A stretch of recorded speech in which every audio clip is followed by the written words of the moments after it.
Evening friends. आज हम लोग कुछ विशेष बातों पर चर्चा करेंगे। जो गिटार जो होता है उसके बेसिक्स के बारे में जानेंगे क्योंकि गिटार के बारे में कहा जाता है कि guitar is very easy to learn but very difficult to be mastered. ठीक उसी के अपोजिट होता है केसियो में ये आता है, very difficult to learn but easy to be mastered. ठीक है, बाद में बताएंगे इसके बारे में। ठीक है, तो सबसे पहले जो बेसिक्स के बारे में बता रहे हैं कि फ्रेट्स नंबर जो होता है कि आगे हम लोग टैब्लेचर पढ़ेंगे, टैब्लेचर में लिख के देंगे कैसे कैसे होता है, उसमें ये काम आएगा।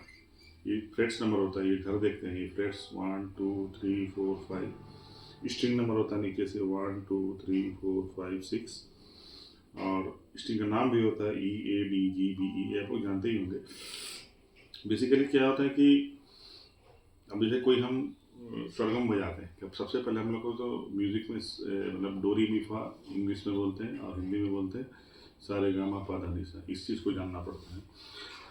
तो ज़्यादा मतलब बात नहीं करते, डिटेल पर जाएंगे हम लोग। जैसे आप लोग जानते हैं कि 7 साउंड होता है, ठीक है। जैसे मान लो हम उसको बोलेंगे जैसे डो रे मी फा सो ला टी डो सा रे गा मा पा धा नी सा, इस टाइप से। तो इसमें पोजीशन बड़ी मायने रखता है, किस पोजीशन में क्या बजा रहे हैं। पहले सबसे पहले पोजीशन होता है, देखिएगा ध्यान से। रूट नोट होता है, रूट नोट आपको जैसे यहाँ शुरुआत करेंगे डो रे मी फा सो ला टी डो, ये डो जहाँ पर शुरुआत कर रहे हैं वहाँ अंत कर रहे हैं, जहाँ अंत कर रहे हैं ये दोनों एक ही साउंड होता है, इसलिए दोनों को अलग अलग काउंट नहीं करते हैं, इसको रूट नोट बोलते हैं। और ये एक ही साथ काउंट होगा, तो इसको मिला के 1 2 3 4 5 6 7 8 माइनस 1 7 साउंड्स हो गया हमारे पास, डो रे मी फा सो ला टी डो। अब इसको पोजीशन के हिसाब से बात करेंगे, 1 2 3 4 5 6 7 8, ठीक है। तो ये पोजीशन इसलिए बता रहे हैं कि पोजीशन के हिसाब से ही आप लोगों को फिंगरिंग और जो नोट्स फिक्स करना है कैसे। पहले फिंगरिंग देख लेंगे, फिंगर आसान है, मतलब इस हम आपको यहाँ पकड़ने बोल रहे तो यहाँ नहीं पकड़िएगा, यहाँ पकड़िएगा। दूसरी चीज़ क्या है, पोजीशन। अब हमको 7 साउंड्स है, 1 2 3 4 5 6 7 8, रूट नोट और रूट नोट, ठीक है। देखिए रूट नोट यहाँ पर देखिए, हर स्ट्रिंग में मान लीजिए रूट नोट होता है, ये दैट इज जी नोट। जी यहाँ भी है, यहाँ भी है जी। 6 स्ट्रिंग बात करें, 5th स्ट्रिंग बात करें, जी यहाँ है। 3rd स्ट्रिंग में जी यहाँ है, 4th स्ट्रिंग में जी यहाँ है, ये रूट नोट ये हम बजा रहे थे। और सबसे लास्ट स्ट्रिंग में जी है, क्योंकि दोनों ई है तो जी भी यही होगा। क्लियर। अब देखिए 1 2 3 4 5 6 7 8, एक कंसेप्ट होता है टोन और semi tone. What is tone? Tone मतलब जैसे ये पकड़े ना तो इसके बाद एक गैप आ रहा है, फिर इसको ये बजा देगा, गौर कीजिएगा, दैट इज टोन, मतलब टोन लग रहा है यहाँ पे, ठीक है। ये क्या आया 1 2 3 4, दैट इज सेमी टोन।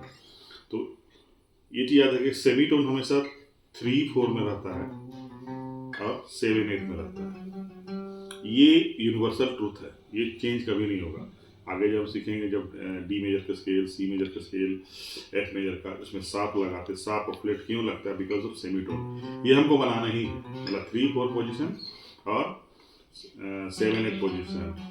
देखिए याद करने योग क्या बात होगी, 1 2 3 4 सेमी टोन, 1 2 3 4 5 6 7 8 7 8 सेमी टोन हो गया, ठीक है। ये हो गया एक ऑक्टेव में, ठीक है। आपको हम बताएंगे 3 4 ऑक्टेव बताएंगे, up and down, downward, forward, ठीक है। बैक बजाना कैसे, जैसे मान लीजिए यहाँ बजाना 2 ऑक्टेव में जाए, ये भी रूट नोट, ये भी रूट नोट और ये भी रूट नोट, 3 रूट नोट को कवर करना। मतलब बेसिकली फिंगरिंग पैटर्न और जो स्ट्रिंग्स होते हैं इसी पैटर्न में चलते हैं। एक ये हो गया पोजीशन के हिसाब से। जैसे मान लीजिए ये रूट नोट है, अब ये रूट नोट, ये जी है, ये भी जी है, अब तीनों को कवर करेंगे। देखिए कैसे, अब इसको हम नंबरिंग देते हैं 1 2 3 4 5 6 7 8 9 10 11 12 13 14 15, मतलब 16 माइनस 1 साउंड यहाँ हम रिपीट नहीं किए। 1 2 3 4 5 6 7 8, ये डो में खत्म के, फिर यहाँ से डो रे मी फा सो ला टी डो, फिर वापस जाएंगे मतलब ये हम बजाए 2 ऑक्टेव में। पहला ऑक्टेव ये खत्म किए, दूसरा ऑक्टेव अलग अलग प्रैक्टिस करना है तो फिर इसी चीज को बजाना है।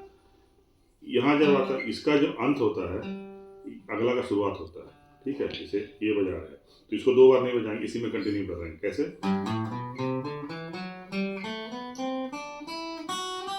वापस जाएंगे, ये तो हो गया ये इस फिंगरिंग पैटर्न में। दूसरा चीज होता है प्लेक्ट्रम। प्लेक्ट्रम को कैसे पकड़ना है, अलग अलग एंगल में अलग अलग तरीके से पकड़ा जाता है। सबसे जो प्लेक्ट्रम पकड़ने का तरीका होता है ये कीजिए, ये 2 पोजीशन को ऐसे रखिएगा, ऐसे दबाइएगा। अगर लीड बजाएगा तो हाथ को खुला छोड़ेगा, पूरा स्ट्रोक ऐसे रहना चाहिए। अब स्ट्रोक कैसे माना, अभी हम आपको केवल डाउन स्ट्रोक बता रहे हैं। एक्चुअल में बजाया जाता है अल्टरनेट पिकिंग किया जाता है, तब से वो आपका स्पीड है। अल्टरनेट पिकिंग मतलब down stroke, up down up down up.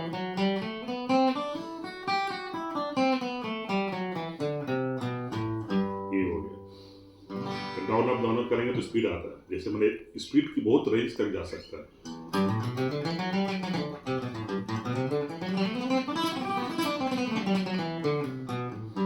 ये डिपेंड करता है कितना आप एक्यूरेट और फास्ट बजा। सबसे पहले फास्ट बजाना मायने नहीं है, एक्यूरेट बजाना मायने रखता है। अब जैसे जी हर स्ट्रिंग होता है, जैसे जी यहाँ भी होता है। अब बजाएंगे यहाँ से, देखिए ये खत्म हुआ। अब यहाँ से वापस जाएंगे,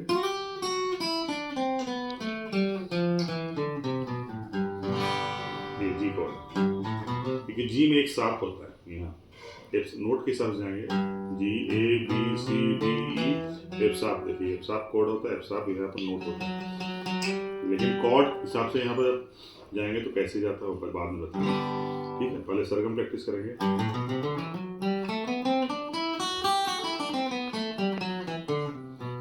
प्रैक्टिस क्या करना है, 1 से लेकर 15 पोजीशन, 1 2 3 4 5 6 7 8 9 10 11 12 13 14 15। वापस पहले स्लो करना है, स्पीड के चक्कर में मत रहिए। पहले स्लो करना with accuracy. Up and down stroke कीजिएगा, शुरू से ही आदत डालिए। Down up down up.